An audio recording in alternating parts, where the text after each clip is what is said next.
नमस्कार, आप देख रहे हैं खबरदार और मैं हूं श्वेता सिंह। हम इस समय कश्मीर में कुपवाड़ा जिले में मौजूद हैं। लाइन ऑफ कंट्रोल का एक ऐसा इलाका जिसने अपनी पहली बर्फबारी देख ली है और इस बर्फबारी और उसकी वजह से होने वाले हिमस्खलन के बीच भी हमारे सैनिक लगातार तैनात हैं और इन सारी चीजों के साथ साथ समूचा जम्मू कश्मीर जो है वो उन चुनावों की भी तैयारी कर रहा है जो यहां पर होने वाले हैं इस महीने के अंत से। हम इस पर एक खास सीरीज आपको बहुत जल्द दिखाने वाले हैं, लेकिन उससे पहले आज खबरदार के लेंस से आपको बताते हैं कौन कौन सी खबरें हम आपको दिखाने वाले हैं। जी हाँ, फोकस तो हमारा कश्मीर पर रहेगा, साथ ही लद्दाख भी हमारे फोकस में रहेगा। जम्मू कश्मीर, लद्दाख और पाकिस्तान पर फोकस, क्योंकि नए कश्मीर से भारत के अलगाववादी नेताओं और पाकिस्तान दोनों को बहुत तकलीफ हो रही है। खबरों को खबरदार के लेंस से देखेंगे तो आपको दिखाई देगा कि अनुच्छेद 370 को फिर से जिंदा करने के लिए गुपकार गठबंधन वाले सारे नेता काम पर लगे हुए हैं। लेकिन अमित शाह की सियासी स्ट्राइक के बाद कांग्रेस का हाथ जल गया। वो अपना हाथ खींचकर खुद को बचाना चाहती है, लेकिन तीर कमान से निकल चुका है। गुपकार कैसे कांग्रेस के लिए एक राजनीतिक बुखार बन गया, इसे समझिएगा। इसके बाद आपको लद्दाख ले चलेंगे और बताएंगे कि चीन को -40 डिग्री के तापमान पर कैसे चैलेंज देगी भारतीय सेना, और लद्दाख में भारतीय सैनिकों ने दुश्मन और मौसम से एक साथ लड़ने के लिए कौन सी स्पेशल तैयारी की है। भारत और चीनी सेनाओं के बीच जारी तनाव के बीच लेह से तो आपने कई ग्राउंड रिपोर्ट देखी होंगी, लेकिन आज तक पहला और इकलौता न्यूज चैनल है जिसने 16,000 फीट की ऊंचाई पर पहुंचकर सर्दियों में LAC पर भारतीय सेना की तैयारियों का जायजा लिया है। इसे मिस मत करिएगा। ट्विटर ने लद्दाख को चीन के नक्शे में दिखाने की गलती के लिए संसदीय समिति से लिखित में माफी मांगी है। पिछले महीने डेटा प्रोटेक्शन बिल पर बनी संयुक्त संसदीय समिति ने लद्दाख को चीन में दिखाने के लिए ट्विटर के खिलाफ सख्त रुख अपनाया था। समिति ने इसे देशद्रोह के बराबर माना था और ट्विटर से हलफनामे के रूप में सफाई देने के लिए कहा था। और अमेरिका के पूर्व राष्ट्रपति बराक ओबामा ने दावा किया है कि पाकिस्तान की सेना में अल कायदा और दूसरे आतंकी संगठनों के कई मददगार मौजूद हैं। पाकिस्तान की खुफिया एजेंसी ISI के तो अल कायदा और तालिबान से सीधे और नजदीकी रिश्ते हैं। ISI इन आतंकी संगठनों का इस्तेमाल भारत और अफगानिस्तान के खिलाफ करती रही है। ये गठजोड़ बहुत खतरनाक साबित हो सकता है। ओबामा ने ये टिप्पणी अपनी किताब प्रॉमिस्ड लैंड में की है। वैसे ये तो बातें सब जानते ही हैं, लेकिन पूर्व अमेरिकी राष्ट्रपति ने कहा है तो इसे विस्तार से समझना चाहिए। लेकिन सबसे पहले हम गुपकार की बात करेंगे और गुपकार को लेकर जिस तरीके से भारतीय जनता पार्टी ने कांग्रेस पर निशाना साधा है उसकी बात करेंगे। और इसीलिए सवाल यहां पर यह उठता है कि क्या किसी मजबूरी में कांग्रेस ने इस गठबंधन से, जिसे अमित शाह गैंग का नाम देते हैं, उससे इनकार किया है।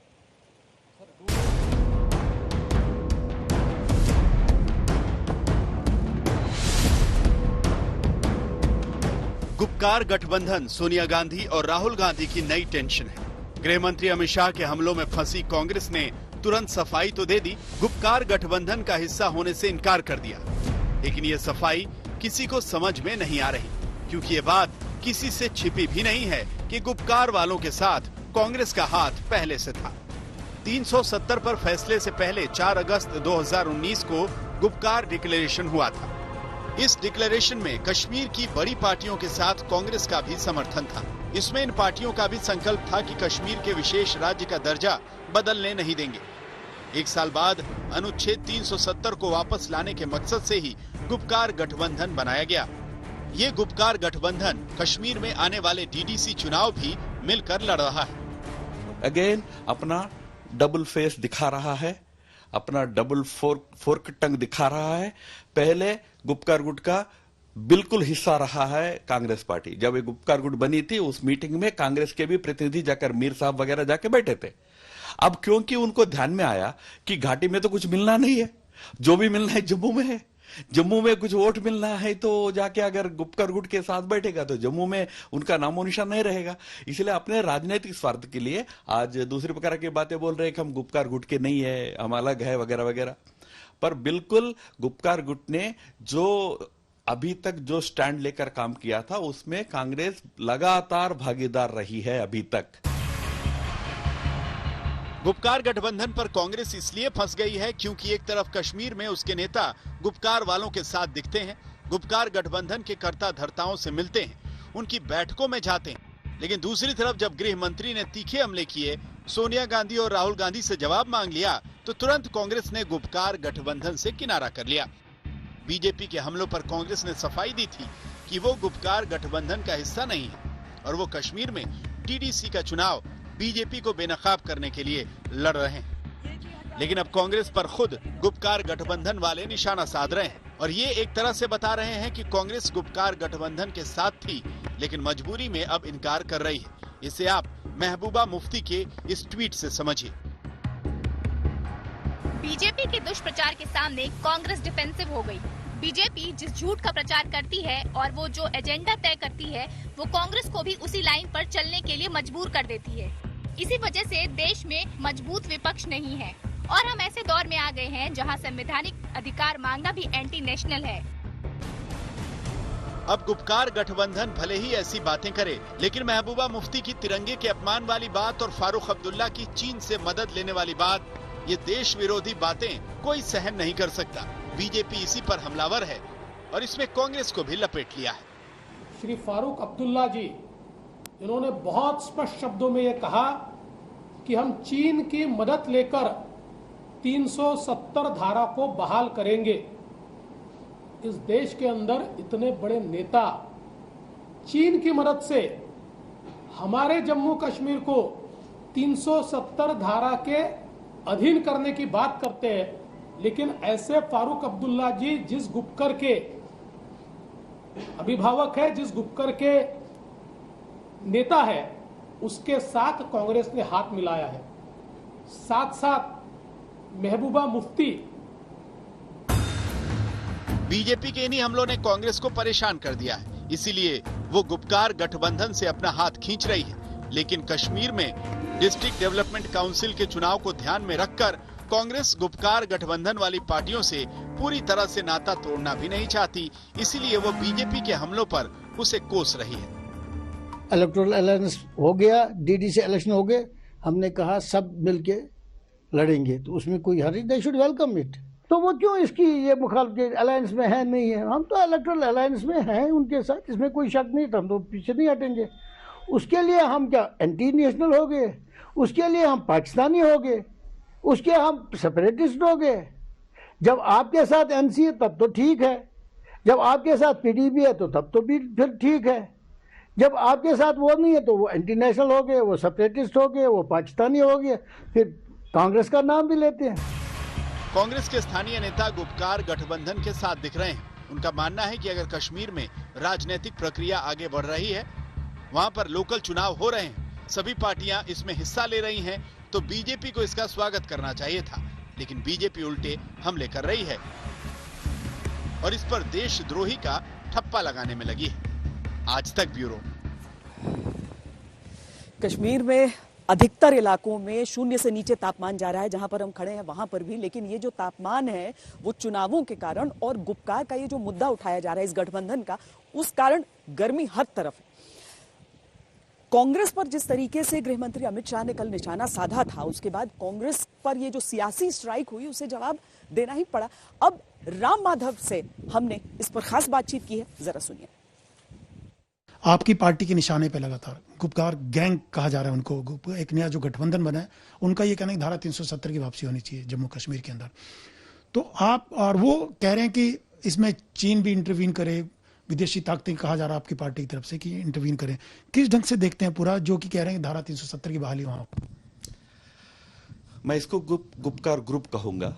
जो गुपकार ग्रुप का जो रवैया रहा है प्रारंभ से, वह जम्मू कश्मीर के हितों के लिए घातक ही रहा है। एक प्रकार से वो लोग जम्मू कश्मीर, विशेषकर कश्मीर घाटी की जनता को गुमराह कर रहे हैं, मूर्ख बनाने का प्रयास कर रहे हैं। वो जानते हैं न धारा 370 वापस आनी है, न कोई चीन और देशों का हस्तक्षेप इसमें बिल्कुल संभव है। फिर भी इस प्रकार की बातें बोलकर अपना राजनीतिक अस्तित्व बचाने का प्रयास कर रहे हैं।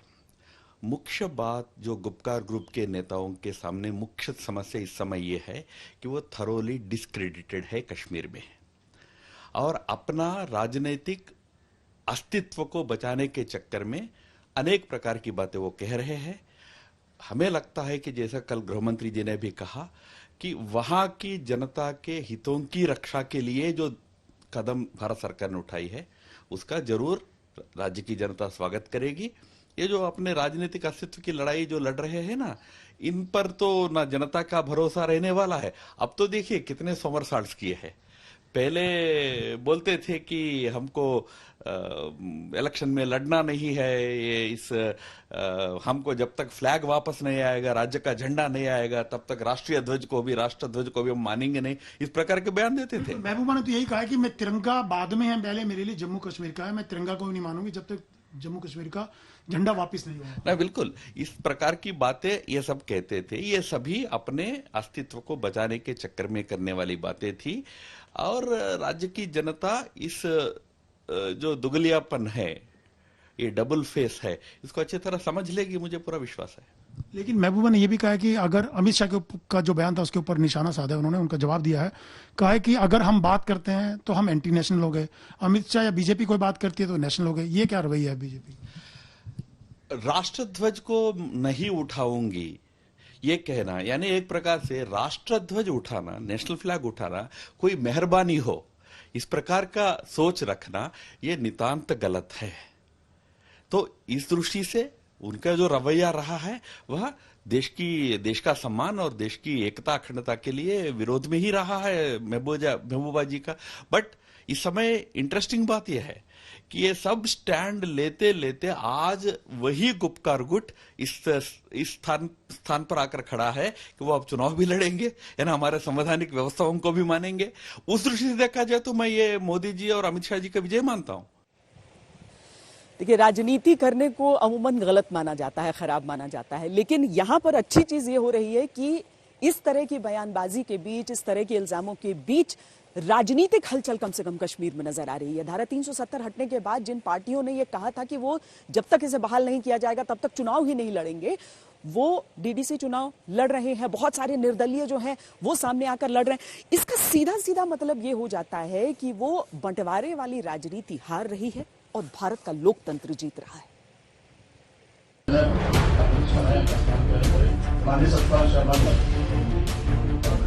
राज्य कोई भी हो, चुनाव कोई भी हो, बीजेपी की तैयारी में कमी नहीं रहती।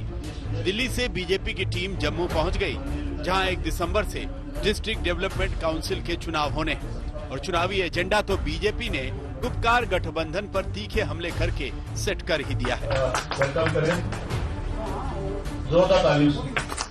संगठन नहीं है, गैंग है। गैंग, जिस गैंग ने 7 दशक तक जम्मू कश्मीर को लूटा, अब वो फिर गैंग, पहले बॉलिंग बैटिंग करते थे आमने सामने, अब मिलके दोनों बैटिंग पे खड़े हैं और ये जम्मू कश्मीर की जनता इनको नकार चुकी है। इस गुपकार गैंग को, इनकी कारस्तानियों को, इनके 7 दशक के हिसाब को जनता मांग रही है और इनका कुछ नहीं होने वाला। ये गुपकार गैंग, अब इनका पर्दा साफ हो चुका है। जम्मू कश्मीर में डीडीसी चुनाव और पंच सरपंच के खाली पदों पर चुनाव, ये अनुच्छेद 370 हटने और केंद्र शासित राज्य बनने के 1 साल बाद बड़ी चुनावी प्रक्रिया है।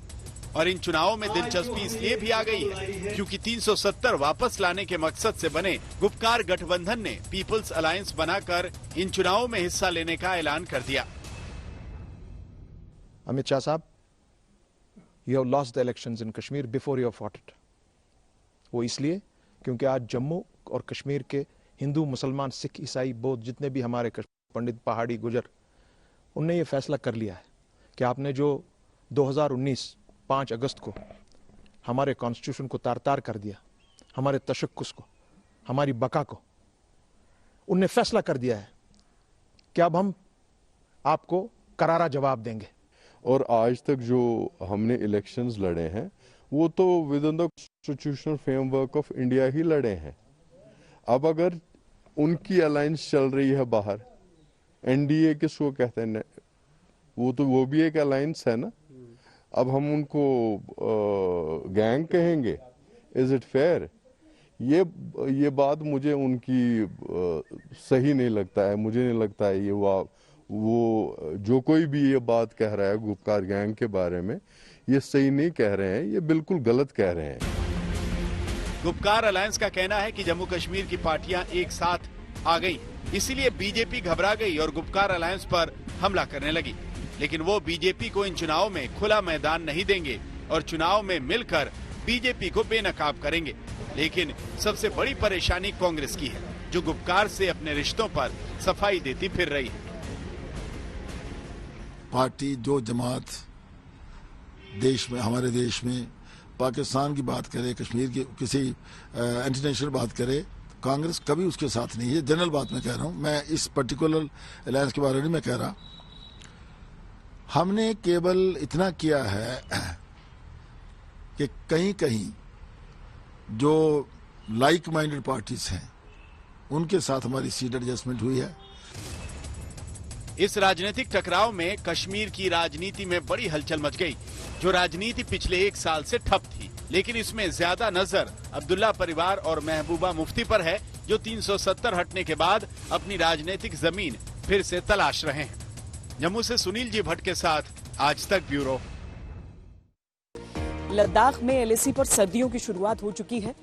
कुछ समय में बर्फबारी भी वहां पर शुरू हो जाएगी, लेकिन पिछले 7 महीनों से भारत और चीन के रिश्तों पर जो बर्फ की चादर जमी हुई है वो साफ नहीं हो रही है। और जानकारों के अनुसार ये कहा जा रहा है कि अब जो आने वाली सर्दियां हैं वो इस बार भारतीय सेना के लिए सियाचिन जैसा मंजर होंगी, सियाचिन जैसा मोर्चा बनेगा, जहां भारतीय सेना को एक साथ 2 दुश्मनों से मुकाबला करना होगा। एक चीन, दूसरा मौसम। चीन से मुकाबला करने के लिए भारतीय सेना पूरी तरह तैयार है, लेकिन -20 से 40 डिग्री यानी -20 से -40 डिग्री की ठंड से लड़ने के लिए भारतीय सेना की तैयारी कैसी है, यही जानने और समझने के लिए आज तक की टीम ने लेह से लाइन ऑफ एक्चुअल कंट्रोल का सफर तय किया है और मौसम के खिलाफ जंग लड़ने के लिए सेना की तैयारियों की एक्चुअल ग्राउंड रिपोर्ट तैयार की है। आज तक की टीम लद्दाख में एलएसी पर हाई ऑल्टीट्यूड और सुपर हाई ऑल्टीट्यूड में रहने के लिए सेना की हैबिटेट फैसिलिटी में पहुंची।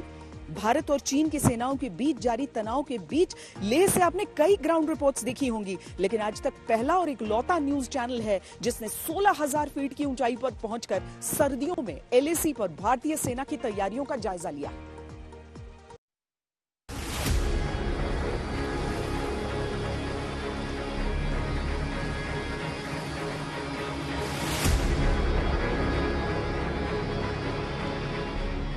इस बार सर्दियों में पूर्वी लद्दाख में एलएसी पर भारतीय सेना को एक साथ 2 दुश्मनों से लोहा लेना है, एक चीन और दूसरा मौसम। इस मुकाबले के लिए सेना की तैयारियां क्या हैं, ये जानने के लिए आज तक निकला एलएसी के सफर पर।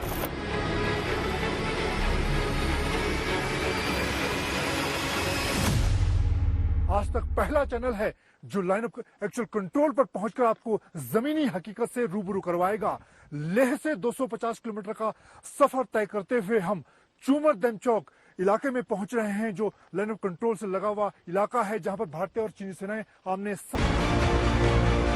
आखिरकार लंबे सफर के बाद जब हम अपनी मंजिल पर पहुंचे तो वहां का दृश्य देखकर हमारी सारी थकान मिट गई।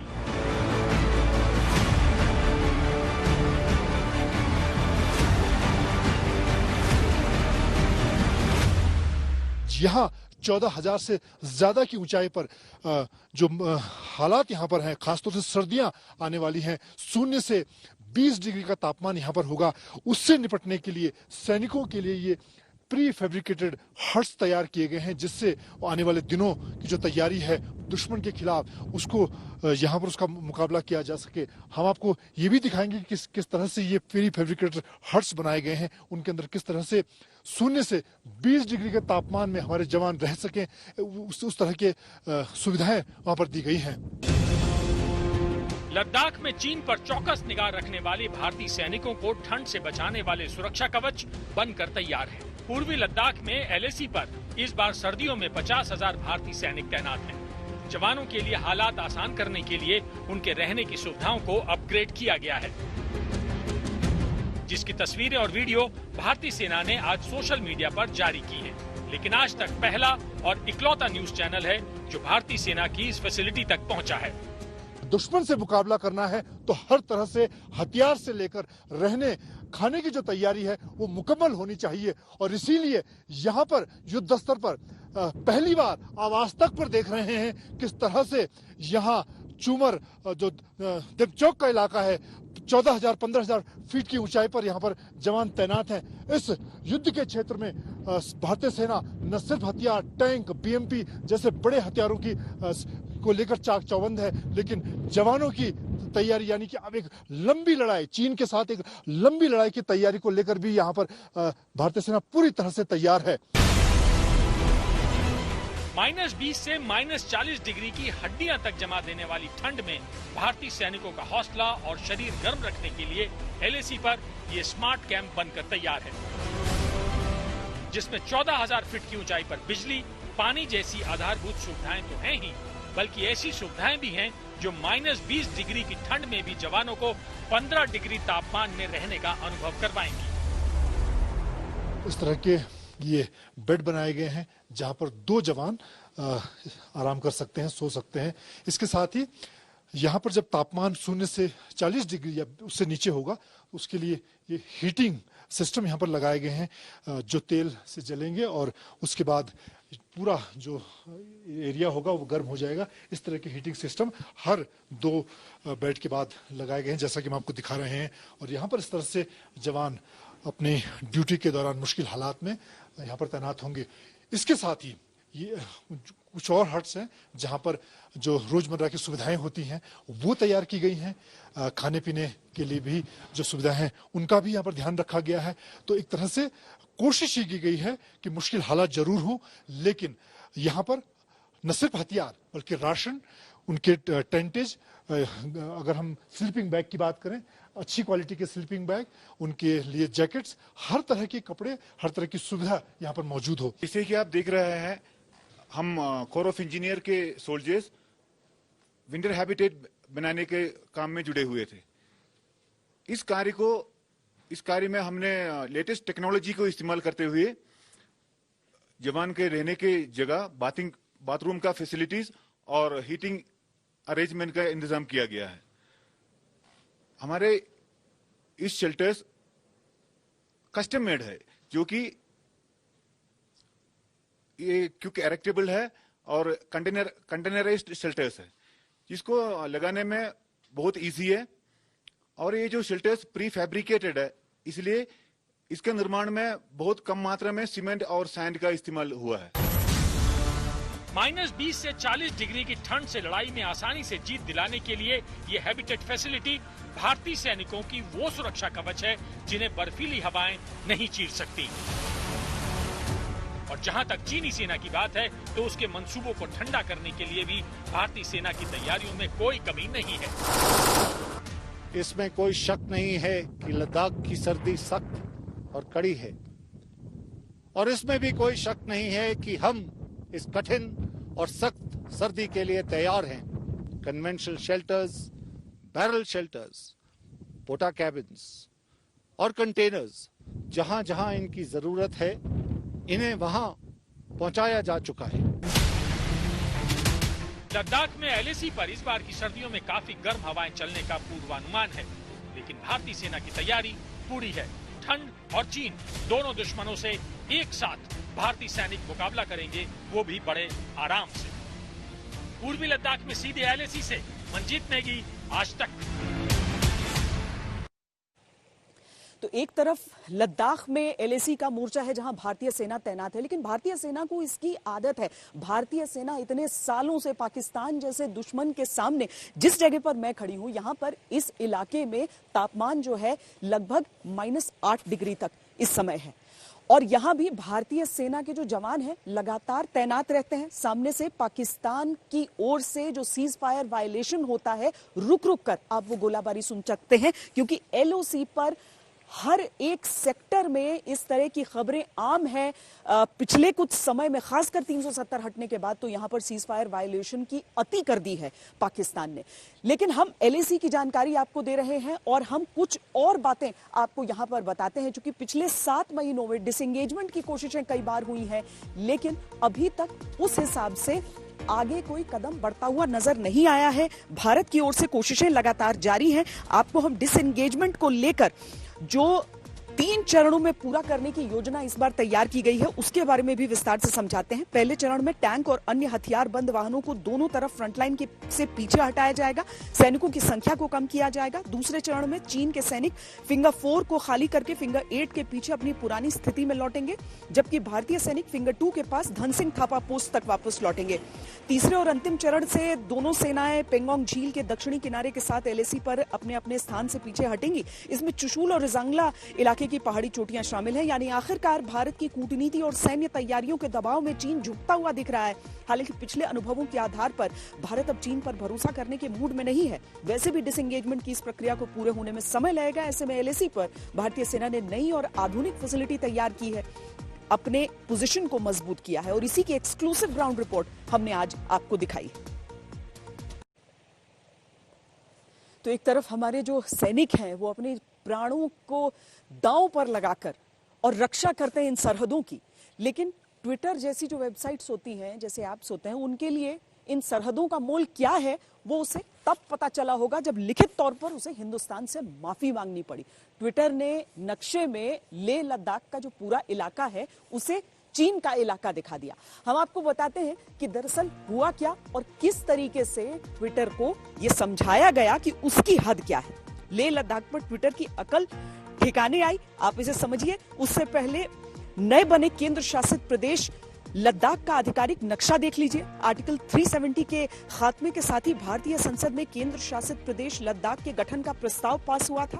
केंद्र शासित प्रदेश लद्दाख में लेह और करगिल का जिला शामिल है। करगिल जिले को 1947 के जम्मू कश्मीर रियासत के लेह और लद्दाख जिले से पहले ही अलग कर बना लिया गया था। Jammu and Kashmir reorganisation second order 2019 के अनुसार करगिल के हिस्से को छोड़कर जो भी हिस्सा 1947 में लेह लद्दाख जिले में शामिल था वो लेह जिले का हिस्सा है। यानी गिलगित, गिल्डित, वजारत, चिल्हास और ट्राइबल टेरिटरी भी लेह जिले का हिस्सा है। इसी के आधार पर करगिल और लेह जिलों को मिलाकर केंद्र शासित प्रदेश लद्दाख का मैप बनाया गया। लेकिन ट्विटर पर केंद्र शासित प्रदेश लद्दाख का गलत नक्शा दिखाया जा रहा था। इसीलिए आईटी मंत्रालय ने 9 नवंबर को ट्विटर को नोटिस भेजा। ये नोटिस ट्विटर के ग्लोबल वाइस प्रेसिडेंट को भेजा गया। जवाब मांगा गया कि गलत नक्शा दिखाकर भारत की क्षेत्रीय अखंडता का अपमान करने पर कानूनी कार्रवाई आखिर क्यों न हो।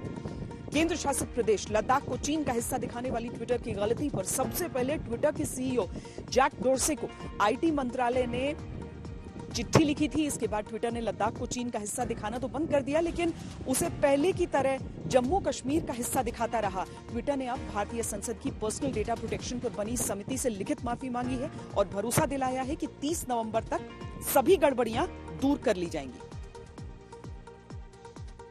एफिडेविट उनका आया है और वो एफिडेविट डेनियल केरन जो उनके चीफ प्रिवेसी ऑफिसर हैं, उन्होंने जो है वो एफिडेविट साइन किया हुआ है, सॉन उनकी तरफ से है, जिसमें उन्होंने कहा है कि वो गलती मानते हैं कि जो गलत तरीके से लद्दाख के हिस्से को गलत जियो टैग करके चीन का हिस्सा दिखाया गया और उसको ठीक करने में उनको 30 नवंबर 2020 तक का समय लगेगा। वो उसको ठीक करके भी देंगे।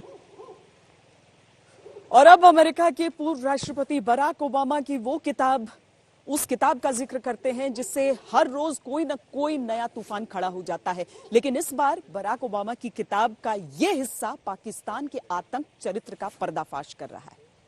ओबामा की किताब अ प्रॉमिस्ड लैंड, जिसमें उन्होंने ये बताया कि पाकिस्तान में जब ओसामा बिन लादेन को मौत के घाट उतारा जा रहा था तो क्यों अमेरिका चाहता था कि पाकिस्तान को इस ऑपरेशन की भनक भी न लगे।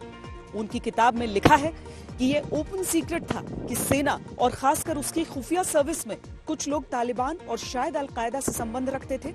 कभी कभार उन्हें रणनीतिक हथियार के तौर पर इस्तेमाल करते थे ताकि अफगान सरकार कमजोर बनी रहे और पाकिस्तान के नंबर 1 शत्रु भारत के साथ कभी एकजुट न हो पाए। ओबामा ने पाकिस्तान की कलई खोलते हुए आगे लिखा कि एबटाबाद कंपाउंड वेस्ट पॉइंट के समकक्ष पाकिस्तानी सेना के प्रतिष्ठान से कुछ ही दूरी पर था। इससे भी आसार बढ़ते थे कि अगर हम कुछ भी पाकिस्तानियों को बताएंगे तो हमारे टारगेट को खबर मिल जाएगी। एक पूर्व अमेरिकी राष्ट्रपति का यूं खुलकर पाकिस्तानी सेना और वहां की खुफिया एजेंसी के बारे में यह सब कहना मायने रखता है। इससे उन आरोपों की पुष्टि होती है जो पाकिस्तान पर लगते रहे हैं।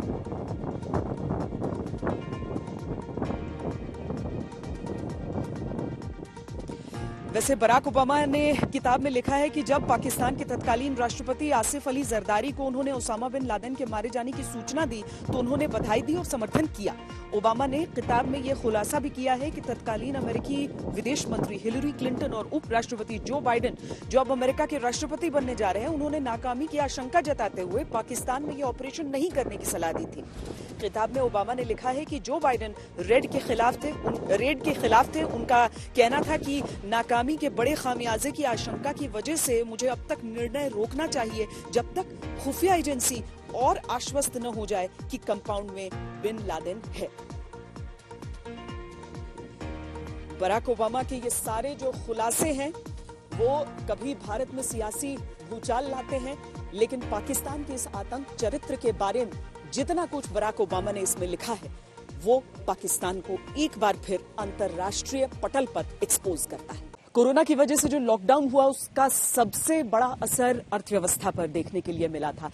सबसे बड़ी उम्मीद ये थी कि ये जो फेस्टिव सीजन है उसमें शायद अर्थव्यवस्था में कुछ सुधार देखने को मिले, और जिस तरह की खरीदारी हुई है उससे उम्मीदें बढ़ी हैं। पहले मूडीज और बाद में गोल्डमैन सैक्स दोनों की तरफ से ये कहा गया है कि सुधार के अनुमान बेहतर हो चुके हैं।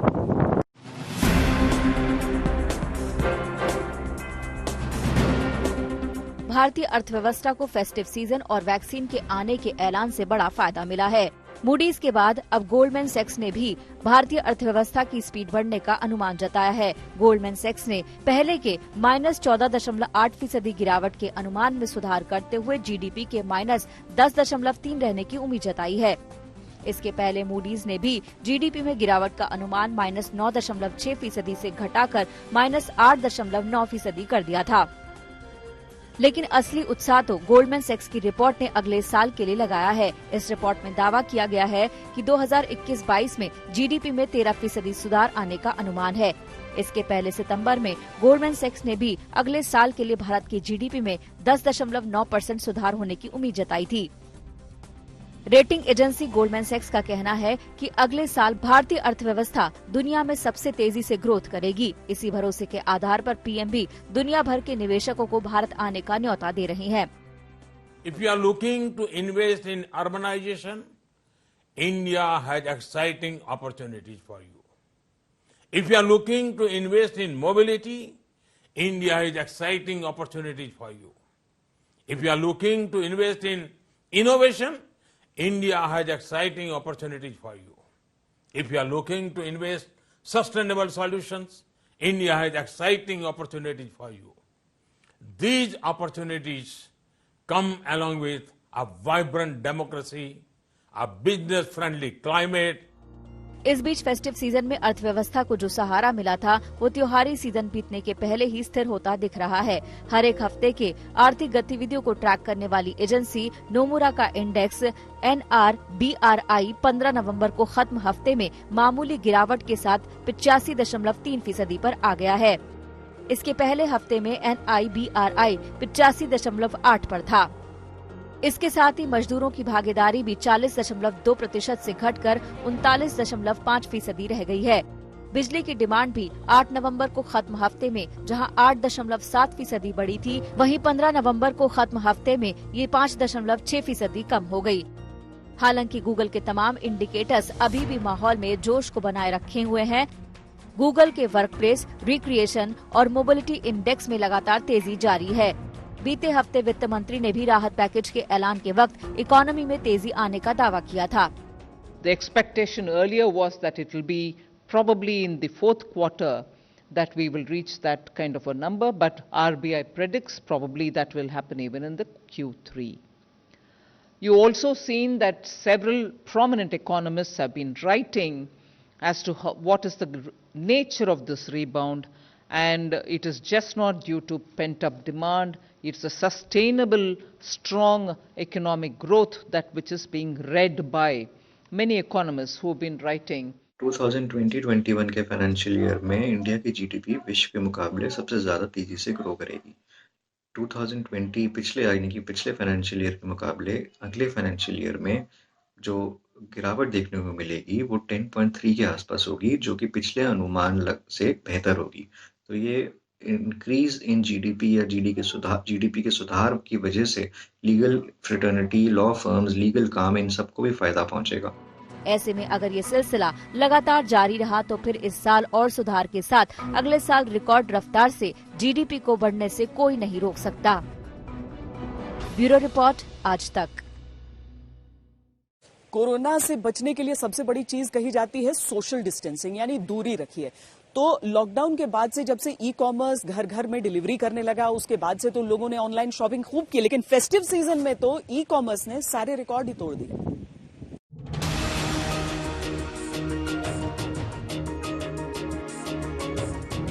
कोरोना काल में ऑनलाइन दुनिया को अलग ही पहचान मिली है। कामकाज हो या खरीदारी, ऑनलाइन दुनिया ने कोरोना में जान को सलामत रखा और जहान को भी बचाए रखा।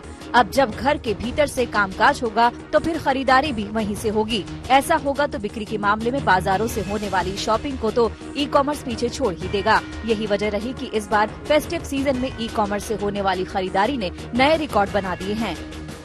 आंकड़ों के मुताबिक ई कॉमर्स के जरिए इस बार पिछले साल के 47% के मुकाबले 53% स्मार्टफोन बिके। टीवी की ई कॉमर्स प्लेटफॉर्म से होने वाली बिक्री 2019 के 22% से बढ़कर इस साल 38% रही। अप्लायंसेस की बिक्री पिछले साल के 7 से 9% से बढ़कर इस साल 15 से 20% रही। कपड़ों की बिक्री 2019 में 10 से 15% ई कॉमर्स के जरिए हुई थी, जो इस साल बढ़कर 30 से 40% पहुंच गई है।